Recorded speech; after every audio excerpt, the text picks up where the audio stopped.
Dieu te cherche.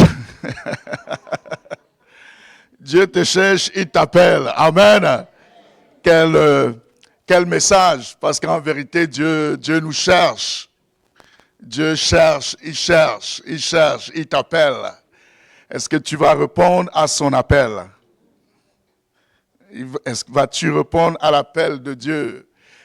Si tu es ici, peut-être tu n'entends pas ce que ces paroles veulent dire. Quand on dit que Dieu te cherche, tu peux te poser des questions de savoir qui suis-je pour que Dieu me cherche.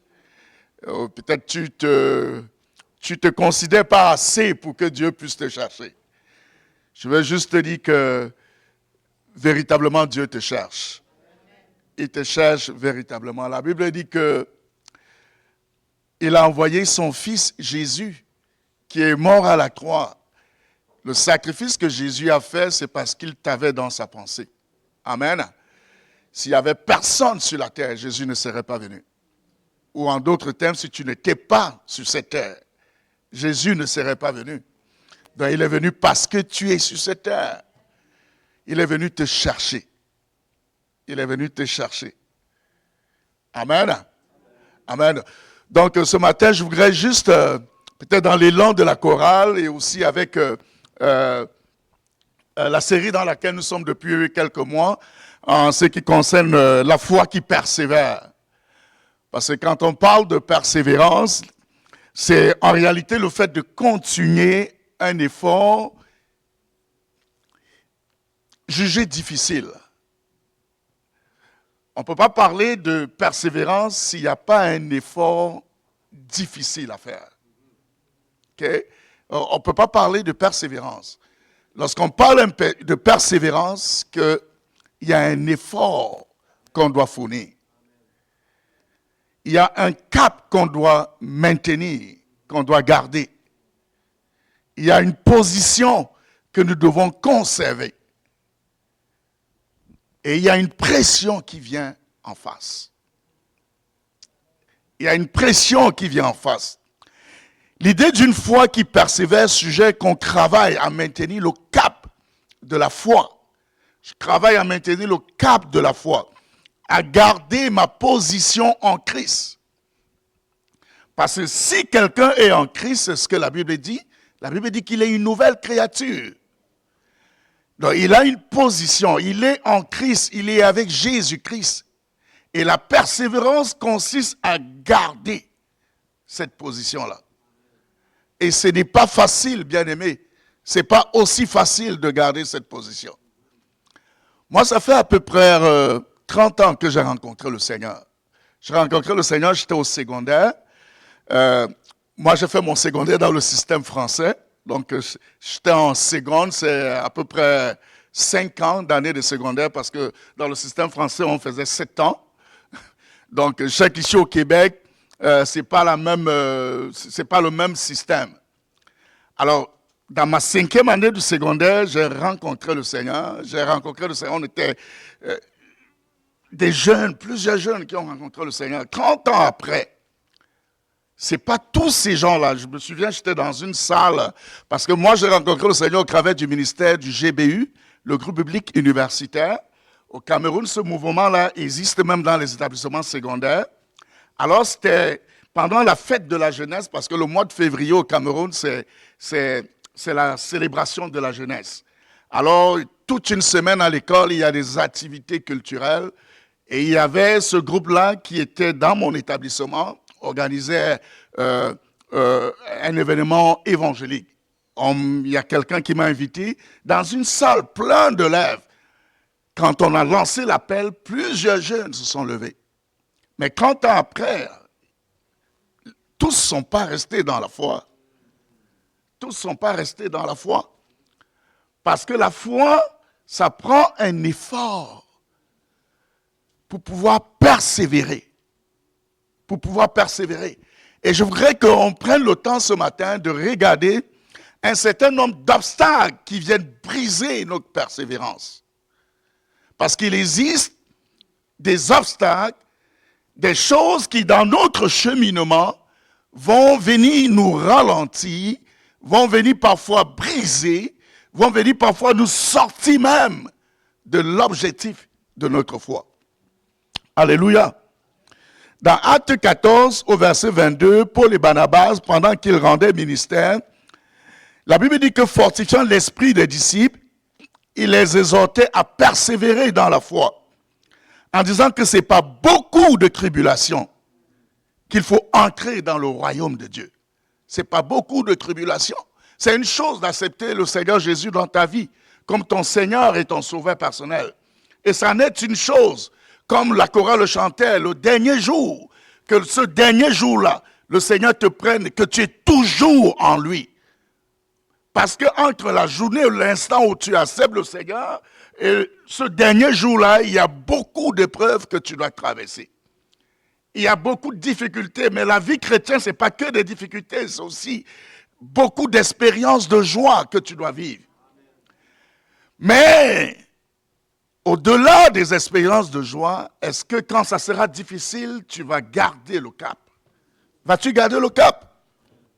Dans Hébreux 12, au verset 1 à 3, la Bible dit, nous donnons aussi, puisque nous sommes environnés d'une si grande nuée de témoins, parce que la foi, ça se vit dans une communauté.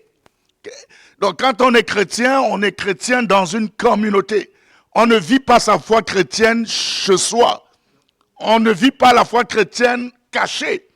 On la vit dans la société et on la vit dans une communauté. Donc, il y a beaucoup de témoins. Il y a des témoins ici à l'église, il y a des témoins au bureau, il y a des témoins au ciel. Les gens qui nous voient. Donc, dans Hébreux, il dit, nous donnons aussi, puisque nous sommes environnés d'une si grande nuée de témoins, rejetons tout fardeau et le péché qui nous enveloppe si facilement.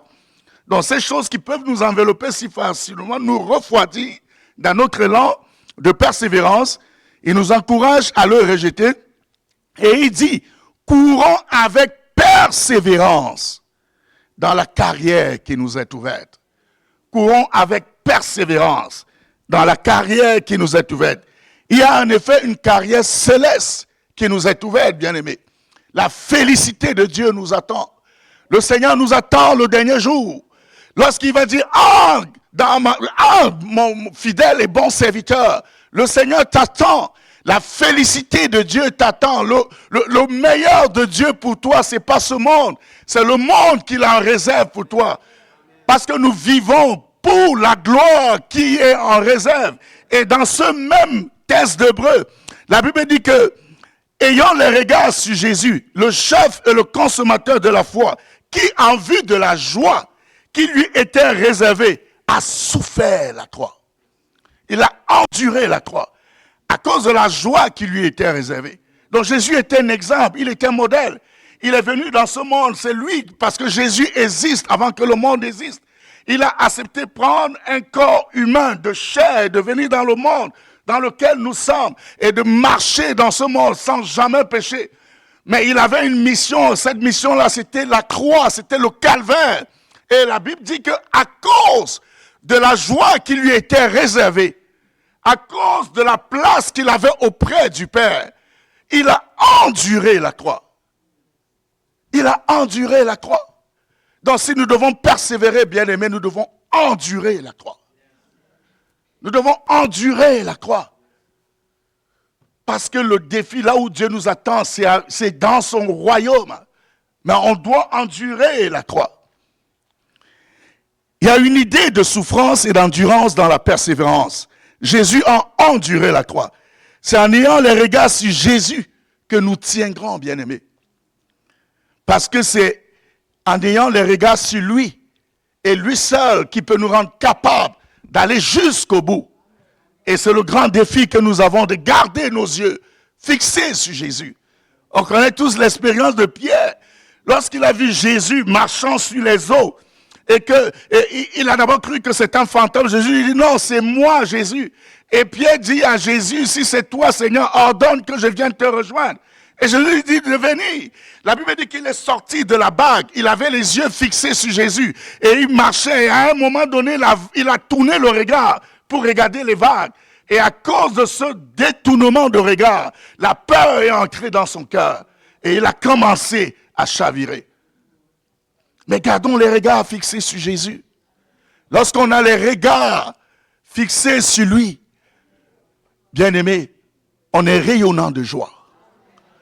Alléluia, on est rayonnant de joie. Qui pourra nous séparer tant que nous avons les regards fixés sur lui? Qu'est-ce qui va nous séparer de l'amour de Dieu? Garde tes regards sur le Seigneur, ton Seigneur. Garde les regards sur lui. Nous allons examiner dans le cadre du message de ce matin les obstacles, comme j'ai dit, à la persévérance, en nous inspirant de la vie d'un homme dans la Bible qui s'appelle Bartimée. Donc nous allons prendre le temps de le voir. Le texte que je voudrais partager avec nous ce matin se trouve dans le livre de Marc, dans le texte de notre message, Marc chapitre 10, les versets 46 à 52. Je sais qu'on connaît tous cette histoire-là, on l'a déjà lue plusieurs fois, mais je voudrais qu'on revienne là-dessus aujourd'hui, parce que je pense que c'est vraiment, il y a beaucoup de richesse dans la vie de cet homme appelé Bartimée. Au verset 46, ils arrivaient à Jéricho, et lorsque Jésus en sortit, avec ses disciples et une assez grande foule, le fils de Timée, Bartimée, mendiant aveugle, était assis au bord du chemin.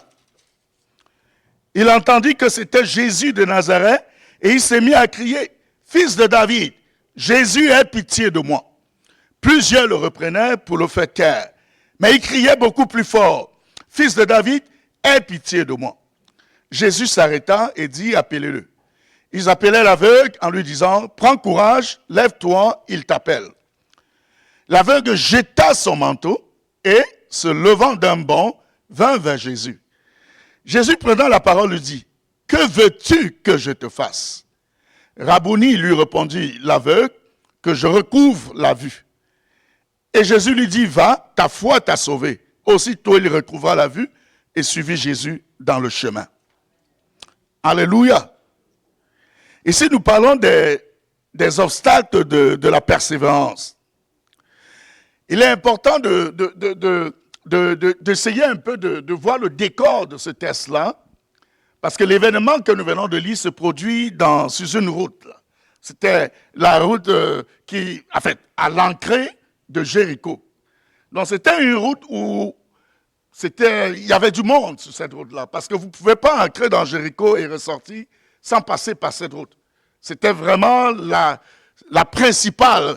Vous savez que j'ai mon neveu qui, depuis un certain moment, travaille à Shawinigan. Quand je veux souvent le taquiner un peu, je lui dis qu'il y a une seule route qui mène à Shawinigan. Okay? Une fois, je suis allé là-bas, quand j'allais leur rendre visite à Shawinigan. Vous savez, à l'entrée, là, quand vous prenez la pente, quand vous descendez, à un moment donné, si vous ne faites pas attention, vous vous trouvez dans l'eau, là, parce que j'imagine que ceux qui rient, c'est parce qu'ils ont déjà été à Shawinigan, ok? Mais dans le cas de Jéricho, là, cette route, c'était la principale route. Vous ne pouvez pas entrer dans Jéricho sans passer par ça. Et c'est d'ailleurs pour ça que cet homme Bartimée était allé au bord de cette route. Parce que, écoutez, si vous voulez mendier, il faut être stratégique. Allez dans l'endroit où vous allez trouver plus de personnes qui passent. Et il est allé sur cette route-là. Alors, c'est important aussi de regarder un certain nombre de choses. Donc, je voudrais qu'on regarde un peu à la condition sociale de Bartimée. Qu'on essaye un peu de décortiquer sa condition spéciale. Dans le verset 46, la Bible dit qu'ils arrivaient à Jéricho, et lorsque Jésus en sortit, avec ses disciples, et une assez grande foule, le fils de Timée, Bartimée, mendiant aveugle, était assis au bord du chemin. Premièrement, son nom, Bartimée. Dans tous les évangiles, toutes les personnes dont Jésus a guéri, il n'y a aucun d'eux dont le nom est mentionné. Il n'y a que Bartimée qui a bénéficié de la guérison de Jésus dont le nom est mentionné dans les évangiles. Les autres, on va vous dire, par exemple, la femme qui souffrait de la perte de sang, le fils de tel, on ne va jamais mentionner le nom. Mais seul Bartimée, on a mentionné son nom. Alors, le nom de Bartimée, qu'est-ce que ça veut dire? Bartimée, c'est Bartimée. Bar pour fils. Et Timée, c'est le nom de son père. Donc, c'est un des, soit son père ou un de ses aïeux. Et il est Timée en grec veut dire l'honorer. C'est une notion d'honneur. Donc, vous savez, bon, moi je pense aussi que son ancêtre, ou bien son père ou son grand-père, on lui a donné ce nom pour honorer cette personne-là.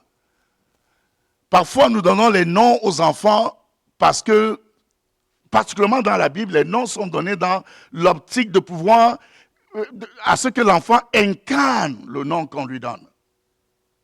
Et même dans notre société aujourd'hui, dans notre société contemporaine, vous savez, il y a des noms que quand on vous cite ce nom, vous avez comme une marque de respect pour ce nom-là. Il y a des noms que quand on vous cite, ça vous avez en fait, l'idée qui vous vient en tête, c'est la richesse, c'est la noblesse. Je ne sais pas si vous suivez un peu ce que je suis en train de dire. Donc pour Bartimée, c'était ce que son père ou son grand-père avait incarné, l'honneur. Mais sauf que la condition sociale de Bartimée n'était pas en phase avec le nom qu'il portait. Il y avait tout un décalage entre sa condition sociale et le nom qu'il porte. C'est un patronyme lourd pour celui dont l'existence présente est tout sauf honorable. En net contraste avec son illustre ancêtre. Alléluia. Donc, je ne sais pas si vous autres, là, ça serait une déception quand vous voyez votre fils et que ce qu'il vous fait voir, ce qu'il représente, ce qu'il dégage, est à l'opposé de tout ce que vous aviez en rêve pour lui. Mais ce qu'il faut savoir, c'est que ce nom-là, c'est surtout la marginalisation, l'isolement. Je veux dire, la condition sociale de Bartimée, le repli sur soi, le sentiment de ne plus avoir sa place dans la communauté. Cet homme est exclu et marginalisé. Parce que du temps de Jésus, quand vous aviez un handicap comme celui de Bartimée, vous étiez considéré comme puni de Dieu. Vous étiez marginalisé par la société. Vous n'étiez pas considéré. L'autre chose que le texte nous dit, c'est qu'il était assis. La position assise, c'est comme la stagnation, car il n'y a plus l'énergie d'avancer. Pour lui, tout se résume à cette place où il se trouve. Et chaque jour, il venait à cette place et il s'asseyait là. C'était tout ça, son monde, à cette place-là. Ça définissait ce qu'il devait manger. Ça définissait, tout se résumait, toute sa vie se résumait à cette place assise. Mais il était mendiant également. Il était mendiant, c'est la dépendance par rapport à autrui. On n'est plus maître de ses choix. Aucune autonomie, on n'existe plus par soi-même. Mais on dépend entièrement de ce que l'autre fait de nous. On dépend entièrement de l'autre. Et par-dessus tout, il était aveugle, perte de la vue. On peut utiliser les mots cute aujourd'hui. On dit non, il est malvoyant. Okay? Il est malvoyant. On dit non, il est en situation d'handicap. C'est-à-dire que ce n'est pas lui qui est handicapé, c'est la situation dans laquelle il se trouve qui est handicapé. Mais la réalité, c'est qu'il n'avait pas de vue. Il souffrait de la cécité, il ne pouvait pas voir. Il ne voyait pas, il était aveugle. Il était aveugle. À l'intérieur de soi, il y a cette idée qu'on ne vaut rien quand on est aveugle, quand on a la condition sociale de Bartimée. Il ne peut plus voir son être semblable, son être véritable à lui. Il ne peut pas voir ni regarder les autres en face. Voilà un peu la condition dans laquelle Bartimée se trouve, bien-aimé. Cet homme-là qui porte un nom tellement honorable se trouve dans une condition sociale où il est livré à lui-même. Il est rejeté par la société dans laquelle il se trouve. L'autre élément qu'on peut voir, c'est la foule. C'est la foule. Dans le verset 48, la Bible dit que plusieurs, pour parler de la foule, le reprenaient pour le faire taire. La foule constitue un véritable obstacle pour Bartimée. L'objectif de la foule était de le faire taire, pour qu'il ne crie pas, le faire taire. Le mec à sa place de cet homme assis au bord de la route qui mendie. C'était ça l'objectif de la foule. La foule, ou du moins tous ceux qui s'y trouvaient, ont considéré Bartimée comme une nuisance. Un mendiant aveugle, souvent perçu à l'époque comme quelqu'un de rejeté et puni par Dieu. C'était un peu ça, voilà la vision que la foule avait de lui. Sa condition d'aveugle le rendait impur et l'excluait de la société, rendant son approche de Jésus inappropriée aux yeux de la foule. Parce qu'aux yeux de la foule, c'est inapproprié qu'un tel homme puisse se rapprocher de Jésus. C'est inapproprié aux yeux de la foule parce qu'il était aveugle. Quand vous souffrez, comme je l'ai dit, d'un tel handicap, vous êtes rejeté de la communauté. Vous êtes un châtiment divin.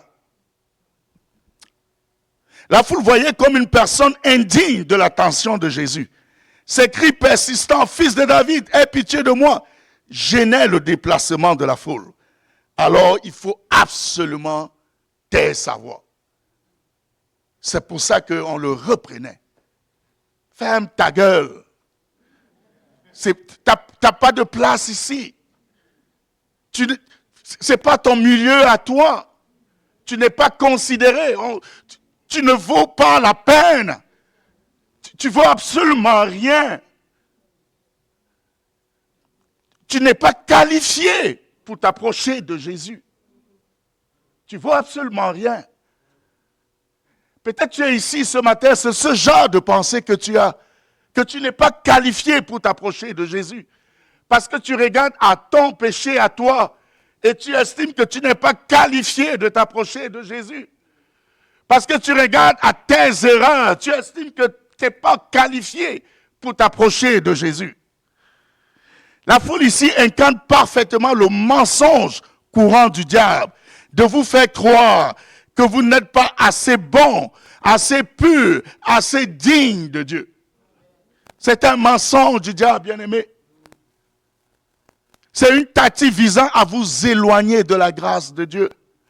En réalité, l'amour de Dieu et son pardon sont acquis par le sacrifice de Jésus.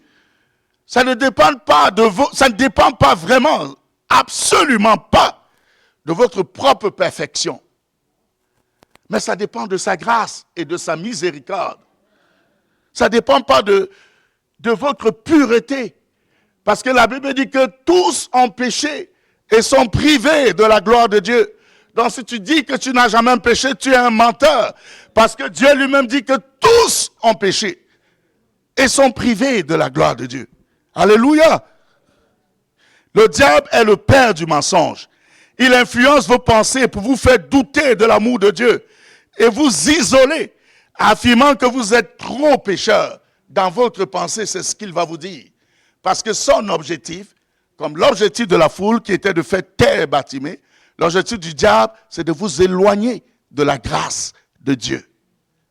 C'est de vous éloigner de ce Jésus qui est venu dans notre monde pour vous et uniquement pour vous. Il va vous faire croire que vous n'êtes pas digne. Il pointera les choses que vous avez faites dans vos vies qui n'honorent pas Dieu. Il va vous culpabiliser pour vous amener à accepter une condition sociale comme étant la réalité de votre vie. Bien-aimé, la réalité de ta vie, c'est ce que Dieu dit de toi. Ce n'est pas la condition sociale dans laquelle tu peux te trouver qui détermine la réalité de ta vie. La vérité, c'est la parole de Dieu. La réalité, les choses que tu vois peuvent dire une chose, mais la parole de Dieu te dit le contraire. Ça te dit le contraire, c'est ça qui est la vérité. La vérité, c'est ce que Dieu dit.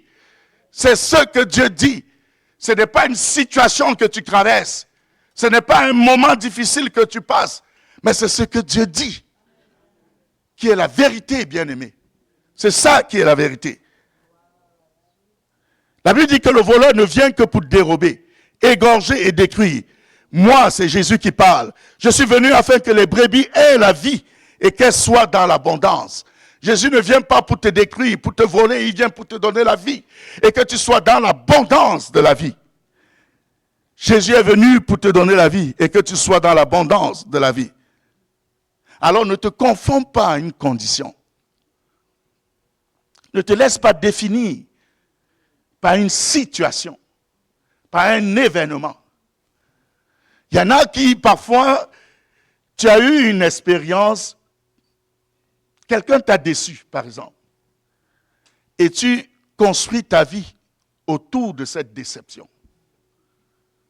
Quelqu'un t'a blessé par le passé, et tu construis ta vie autour de cette blessure. C'est que tu ne sais pas ce que tu manques, bien-aimé. Tu ne sais pas ce que tu manques. Cette blessure-là est une condition. Et elle ne définit pas ta vie. Parce que ta vie, c'est ce que Dieu dit. C'est ce que Dieu dit, c'est ça qui définit ta vie. La vérité, c'est ce que Dieu dit de toi. Et il dit que tu es une créature merveilleuse. Il dit qu'il a des projets de bonheur pour toi. Il dit qu'il t'aime d'un amour éternel. Il dit que tu es aimé de Dieu. Dieu a en réserve pour toi ce qu'il y a de meilleur, bien-aimé. Alors cette situation, cette condition, ce n'est pas le meilleur de Dieu pour toi. Il a sorti Israël de l'esclavage pour une terre promise où coule le lait et le miel. Israël a passé des années difficiles en esclavage en Égypte. Mais Dieu l'a sorti de là pour Canaan. C'est un moment, ça peut prendre 400 ans, c'est vrai. Mais c'est un moment, c'est une condition. Ça ne définit pas Israël. Parce que ce qui définit Israël, c'est ce que Dieu dit.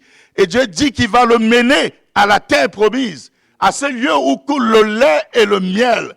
C'est ça qui est la vérité, bien-aimé. Et non une condition momentanée qu'on vit. C'est ça qui est la vérité. Ces projets pour nous sont des projets de bonheur. Je ne sais pas combien d'années Bartimée il a été aveugle. De toutes les façons, la Bible ne le dit pas. Je ne sais pas combien d'années il a été mendiant. En tout cas, la Bible ne le mentionne pas. Mais je sais qu'en cet instant-là, au moment où il était mendiant et aveugle, il a refusé sa condition sociale. À l'instant là où Jésus passait par ce chemin, Bartimée a refusé sa condition sociale. Bartimée nous enseigne ce matin qu'on peut refuser une condition et obtenir la guérison et la liberté et aller de l'avant. Tu peux refuser une condition parce que tu te fies à ce que Dieu dit, à la parole de Dieu. Bartimée a compris ça. Et parce qu'il a compris ça, la Bible dit qu'il a crié. La foule le reprenait pour le taire. Il ne s'est pas arrêté là. Il a crié beaucoup plus fort. Il a crié beaucoup plus fort. Il a encore crié plus fort. Il a crié plus fort, bien-aimé. Le cri de Bartimée. Plusieurs le reprenaient pour le faire taire, mais il criait beaucoup plus fort. Fils de David, aie pitié de moi. Fils de David, aie pitié de moi. Lorsque tu connais le Seigneur Jésus, lorsque tu le connais, bien-aimé, et je suis convaincu que c'est ce que Bartimée connaissait Jésus, parce que quand il crie, il dit dans sa parole que Fils de David, aie pitié de moi. Il faut avoir une connaissance pour appeler Jésus ainsi, pour l'appeler Fils de David. Tout à l'heure, dans les versets avant, Bartimée, quand il a réalisé que les gens, il y avait du monde qui passait par là, il a demandé qu'est-ce qui se passe. On lui dit que c'est Jésus de Nazareth. Parce que Jésus de Nazareth, c'est la dimension humaine, terrestre de Jésus. Et c'est ce qu'il a entendu, mais c'est pas ce qu'il dit, c'est pas ce qu'il déclare lorsqu'il appelle Jésus. Il dit, Jésus, fils de David, aie pitié de moi. Parce que fils de David, c'est le nom messianique de Jésus. Il a une révélation. Dans Genèse, la Bible dit, on parle du Shiloh. Le Shiloh sera de la descendance de la lignée. Donc le Shiloh, c'est le Messie. Donc on parle de lui comme étant le Shiloh, qui sera de la descendance de Judas. Et il aura le sceptre, c'est-à-dire que l'autorité, le commandement. Et David est de cette descendance-là. Et c'est de cette descendance que Jésus vient. C'est pour ça qu'il crie fils de David. Parce que Dieu a promis que la descendance de David, qui est Jésus. C'est une révélation. Bartimée, il a cette révélation. Mais le Jésus qu'on lui a présenté, c'est le Jésus dans la dimension terrestre. Mais il a une dimension messianique de Jésus. Quand vous avez la compréhension de Jésus comme étant le Messie, vous ne prenez pas Jésus n'importe comment. Vous le voyez dans sa dimension divine. Vous le voyez comme l'autorité suprême. Vous le voyez comme le Dieu créateur. Vous le voyez comme le Dieu qui guérit, le Dieu qui pourvoit. Vous le voyez différemment. Vous voyez Jésus dans sa splendeur, dans sa grandeur, dans son autorité. La Bible dit que tout pouvoir lui a été donné dans les cieux et sur la terre, qu'à la mention de son nom, tout genou fléchit. C'est ce que Bartimée connaissait de lui, de ce Jésus messianique. Ce Jésus messianique, celui qui est glorieux, celui qui est compatissant, celui qui ne me voit pas selon ma condition sociale, celui qui m'accepte tel que je suis, celui qui n'a pas honte de moi, celui qui connaît mon péché avant que je le lui révèle, avant que je le confesse. Bartimée avec la révélation de ce Jésus messianique. Il avait la révélation de ce Jésus messianique, il connaissait son Jésus. Il connaissait son Jésus, bien-aimé. C'est un défi que nous avons ce matin. Nous venons à l'église, c'est vrai. Mais on doit connaître Jésus. On doit connaître Jésus. Parce que quand tu connais Jésus, tu sais avec qui tu cries. Quand tu connais Jésus, tu ne cries pas n'importe comment. Tu sais avec qui tu cries. Tu peux crier très fort toute la nuit pour tes enfants. Parce que tu sais avec qui tu cries. Quand tu connais Jésus, tu ne cries pas n'importe comment, bien-aimé. Tu cries avec conviction. Tu cries en sachant qu'il t'entend, qu'il comprend, qu'il écoute ce que tu dis. Et tu cries vers celui qui a le pouvoir, la puissance de transformer la situation. Il a le pouvoir et la puissance de transformer la situation. Jésus, fils de David, aie pitié de moi. Aie pitié de moi. Alors il a crié. Il faut crier à Dieu, bien-aimé. Vous traversez des moments difficiles comme Bartimée, criez à Jésus. Il viendra avec secours. Dans le psaume 34, au verset 6, il est dit, quand le malheureux crie, l'Éternel entend. Dans le même psaume, au verset 17, quand les justes crient, l'Éternel entend et il les délivre de toute leur détresse. Nous ne crions pas assez, bien-aimés. Nous ne crions pas assez. Crions à Dieu pour nos enfants. Crions à lui pour nos petits-enfants. Crions à Dieu pour nos maris, pour nos épouses. Crions à Dieu. Crions à Dieu, bien-aimés. Parfois, nous nous plaignons plus que crier à Dieu. Nous nous plaignons énormément. Parfois, nous vivons des situations, je ne sais pas, c'est un sentiment peut-être humain. On vit une situation, oui, elle est difficile, la situation. On prend la peine de le dire à tout le monde, parce qu'on veut la compassion de tout le monde. Mais on ne crie pas au Seigneur. On ne crie pas au Seigneur. Crions à lui. Crions à lui. Il est puissant. Alors, quelle est ta perception de Jésus ce matin? Je prie pour que nos yeux s'ouvrent comme ceux de Bartimée, afin que nous puissions voir Jésus dans sa dimension céleste. Parce que Jésus est Dieu, il est le Shiloh. Il est le Shiloh.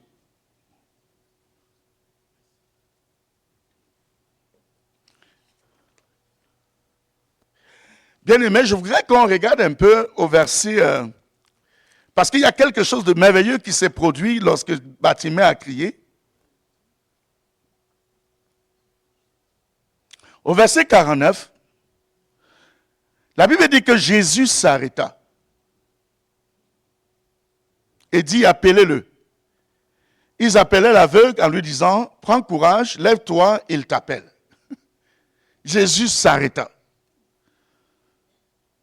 Jésus s'arrête et appelle Bartimée. Parce que si Jésus s'arrête, c'est parce qu'il a entendu le cri de Bartimée. Malgré le bruit de la foule. Il faut toujours garder en esprit qu'il y avait toute une grande foule qui le faisait taire. Mais Jésus s'arrêta. Parce qu'il a entendu le cri de Bartimée. Malgré le bruit de la foule. Malgré toute la foule. Jésus a distingué parmi la foule, parmi les cris, il a distingué celui de Bartimée. Je veux que tu saches que Jésus te voit dans ta condition, bien-aimé. Jésus a remarqué Bartimée. Tu es peut-être ici à l'église ce matin, je veux que tu saches que Jésus te voit et il connaît ta condition. Il entend ton cri si tu cries vers lui. Jésus il n'attend pas que tu sois très bien pour lui, ou présentable, ou pur. Il te voit tel que tu es. Il te voit tel que tu es. La femme samaritaine dont je parle, la femme qui souffrait de la perte de sang dont je parlais tantôt, elle était aussi au milieu d'une grande foule. Les gens pressaient Jésus. Et elle est venue, elle a touché le bout du vêtement de Jésus.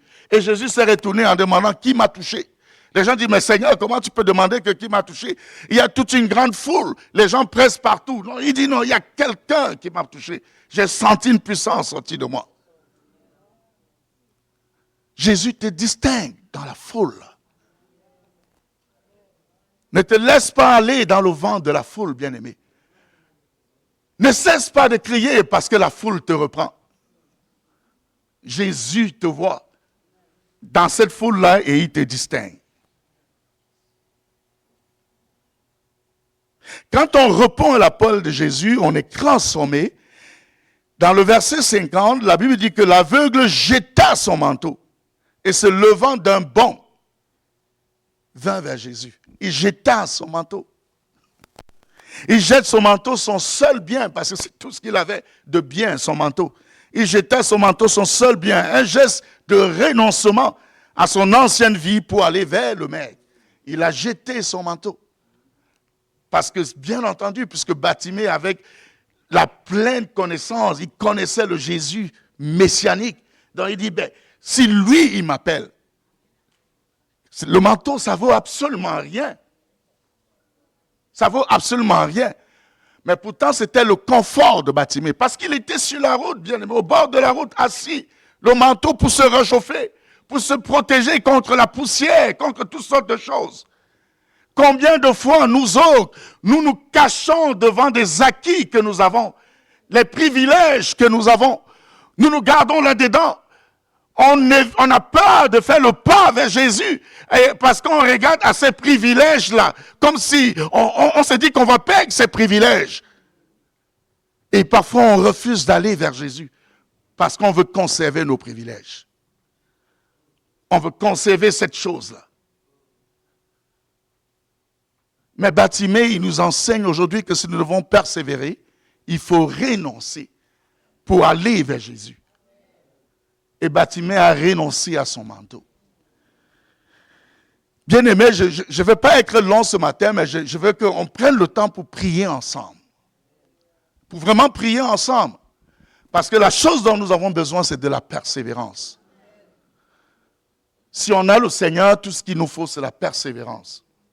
On a besoin de persévérer. De persévérer. Amen. Je vais inviter les musiciens, pendant qu'on s'approche de la fin.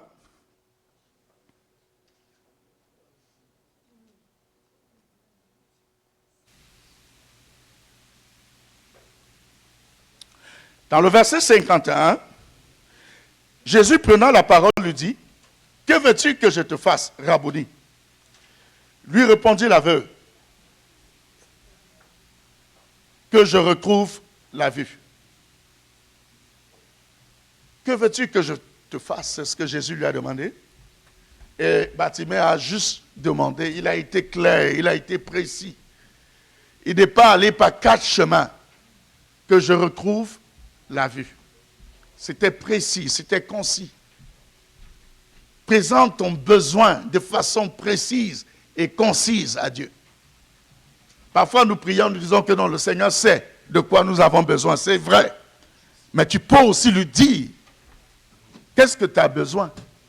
Amen. Amen. Donc je veux qu'on prenne du temps ensemble ce matin pour prier en tant qu'Église.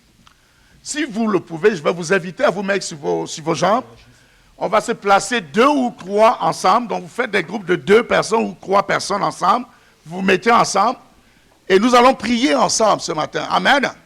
Donc vous pouvez vous mettre à 2, vous pouvez vous mettre à 3. Juste vous mettre ensemble à 3. Vous pouvez vous tenir les mains ou n'importe comment. Mais je veux que vous vous sentez libre. Je veux qu'on prenne le temps de prier ce matin. Amen. Alléluia. Alléluia. Nous allons prier, bien-aimé, pour la persévérance. Je veux que tu pries pour ton frère, que tu pries pour ta soeur, que le Seigneur lui donne de persévérer, de garder le cap, de ne pas abandonner, de persévérer. Juste élève la voix et prions ensemble. Élevons la voix et prions ce matin pour la persévérance. Que le Seigneur nous donne de tenir ferme, de ne point abandonner.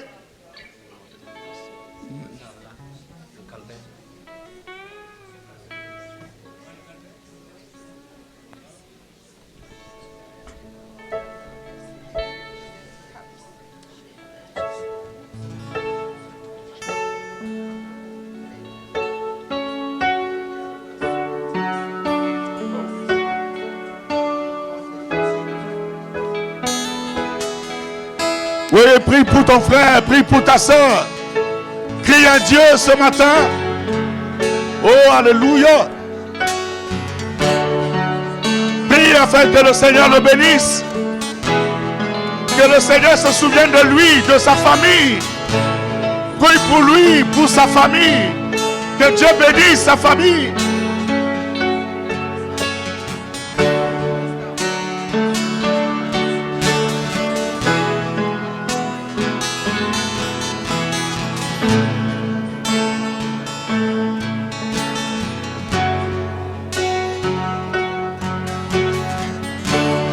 Pour ton frère, prie pour ta soeur, afin qu'elle grandisse dans la connaissance de Jésus, qu'elle grandisse, qu'il grandisse dans la connaissance du Seigneur, qu'il apprenne davantage à connaître le Seigneur. Oh, alléluia.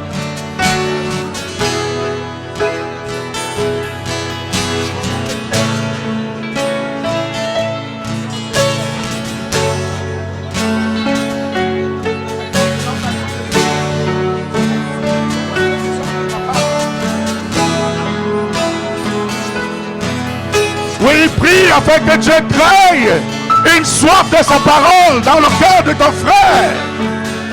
Que Dieu crée la soif de sa parole.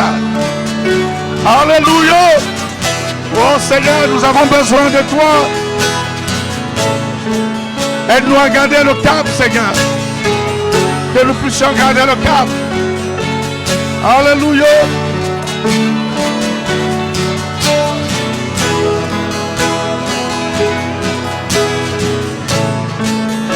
Prie pour la famille de ta soeur. Prie pour la famille de ton frère. Prie pour son travail. Pour son travail, qu'il soit un témoignage. Oh, alléluia. Aide-nous, Seigneur.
apporter la gloire, le poids de ma dette, le prix payé, mon salut parfait, oui, libre à jamais, le calvaire a tout couvert. J'entends le calvaire a tout couvert, tous mes péchés m'a rendu effacé. Pour gloire à celui qui a sauvé mon âme, le calvaire a tout couvert. Le sauveur du monde, le sauveur du monde, apporter la gloire, le poids de ma dette, le prix payé, mon salut parfait, oui, libre à jamais, le calvaire a tout couvert. Chantons le calvaire, a tout couvert, tous mes péchés m'a rendu effacé. Oh, gloire à celui qui a sauvé mon âme, le calvaire a tout couvert. L'ornière sur la terre, même le tombeau, le peuple de ta grâce nous séparés. Il est le sauveur fidèle, son sang ne faillit pas, le calvaire a tout couvert. Le calvaire a tout couvert, tous mes péchés m'a rendu effacé.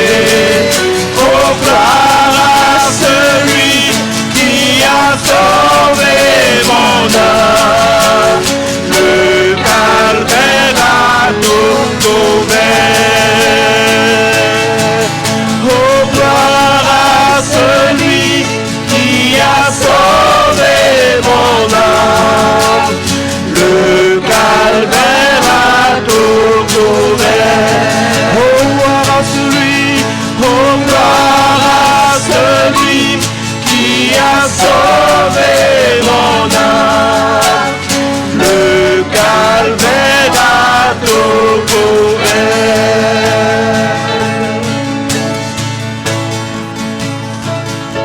Gloire à Dieu. Gloire à Dieu. Combien ont apprécié la parole qui nous a été prêchée ce matin, frères et sœurs. Merci Seigneur. Merci Seigneur pour cette parole. Combien sont d'accord avec moi, frères et sœurs, que l'Église dans notre génération a besoin que, tout comme Bartimée, que Dieu touche nos yeux afin qu'on ait une meilleure vision de c'est quoi la foi qui va honorer Dieu dans cette génération. Il y a trop de gens autour de nous qu'on aime qui ne marchent pas avec Dieu. Dieu veut se servir d'hommes et de femmes comme nous, pas parfaits, mais avec des yeux qui voient, des yeux qui ont été touchés par l'amour de Dieu. Fait que ce matin, tu vas saluer au moins 3 personnes avant de quitter pour lui dire que Dieu te touche, tes yeux et ton cœur dans le nom de Jésus. Que Dieu vous bénisse. Bonne journée, frères et sœurs. La semaine prochaine, on va rendre hommage aux femmes. C'est pas la journée de la femme la semaine prochaine qu'on va honorer. C'est la journée de la femme qui craint l'Éternel qu'on va honorer la semaine prochaine. Soyez bénis.